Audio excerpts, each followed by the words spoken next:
The kunkidwa. Thyan, penki sanglek nikvamid, kunkid fidexiangrang. Farah thyan limni mithakimi exemdab. Taemanyong kunklab mathasi kung nam siong maikiwit. Layakananong. Mansangi henwan and jamudbefa, midi mikai kwamwangpela. The kunklok vomid. Zayaduklipnikaf. Hot tunkerthon the numkin dudankin harujla hen bxk daily crab. The wind slipped through the cracked window. It brushed against the flame. The candle flickered but did not bow.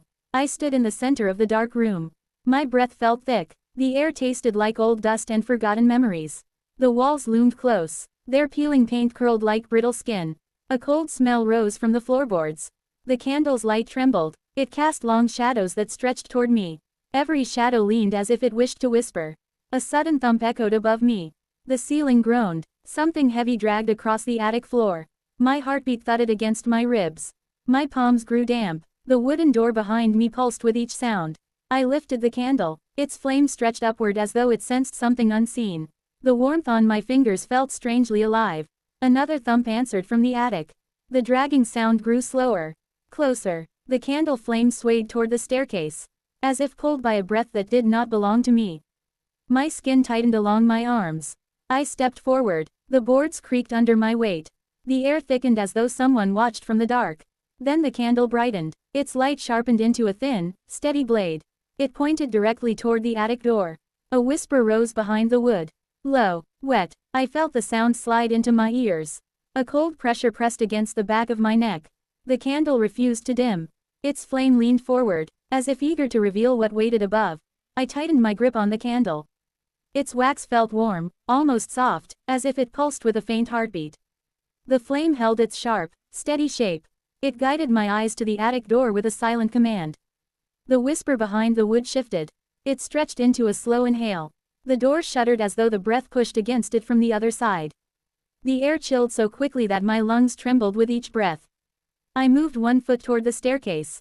The wooden step accepted my weight with a long, strained whine. The candlelight widened across the banister. The shadows moved with it, bending, curling, tightening. I felt something brush my ankle. A thin thread of cold swept up my leg. It circled my knee. The sensation felt careful and deliberate. The flame flared brighter, almost angry.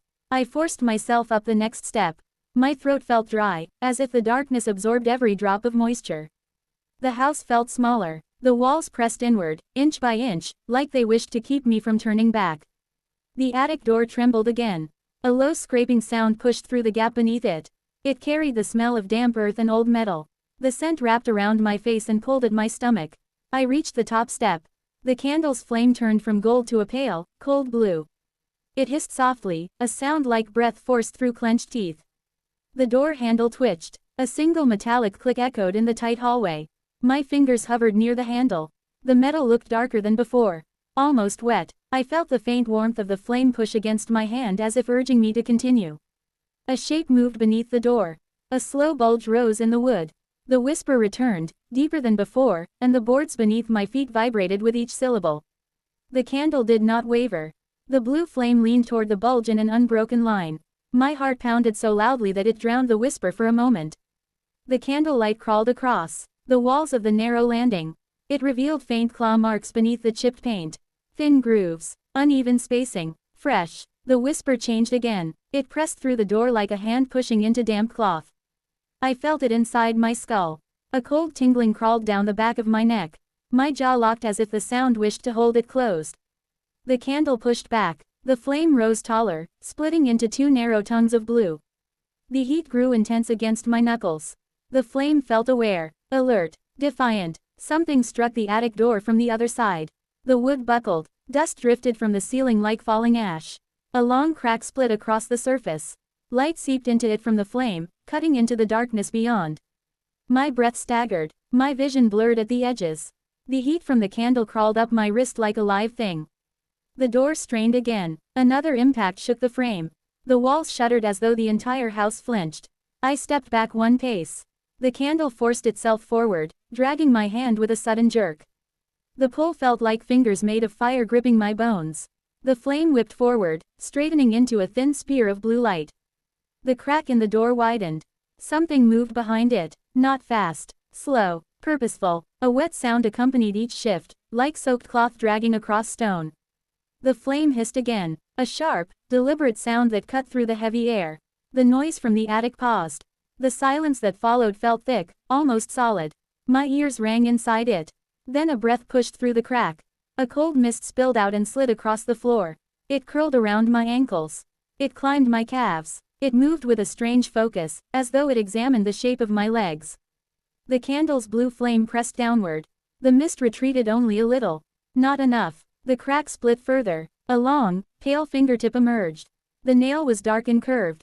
It tapped the wood with a slow, measured rhythm. The sound drilled into my spine.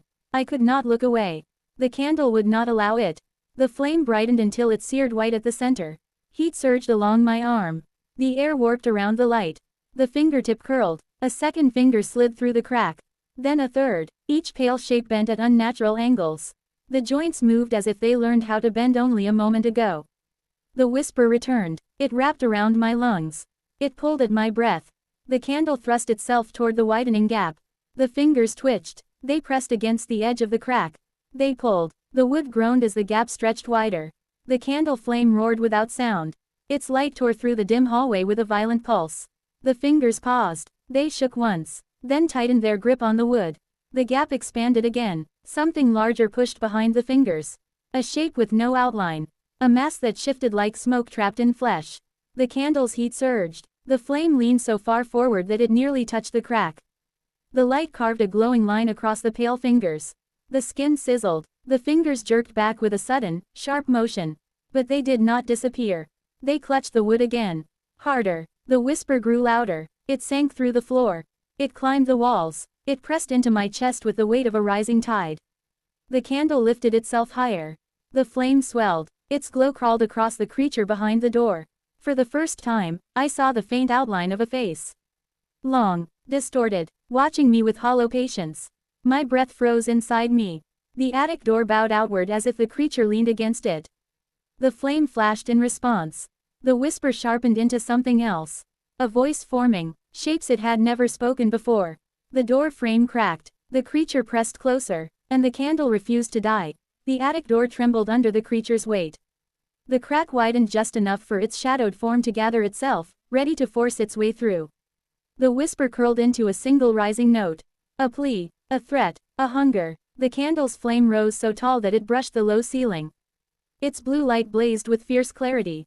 For a moment it felt as if the flame saw the creature not as a horror, but as something it had awaited. Challenged, defied, the creature pushed once more. The door bowed forward so far that the hinges screeched. The air split with the sound of cracking wood. The candle answered with a burst of heat. A pulse of bright white shot through the flame, illuminating the entire landing. The light filled the cracks. It flooded the darkness behind the door. The creature recoiled with a ragged hiss. The flame burned hotter. The blue returned, more intense than before, steady and unwavering. It reached into the gap like a hand. The creature writhed. Its shadow twisted in every direction, desperate to pull itself back into the dark. The attic door snapped shut.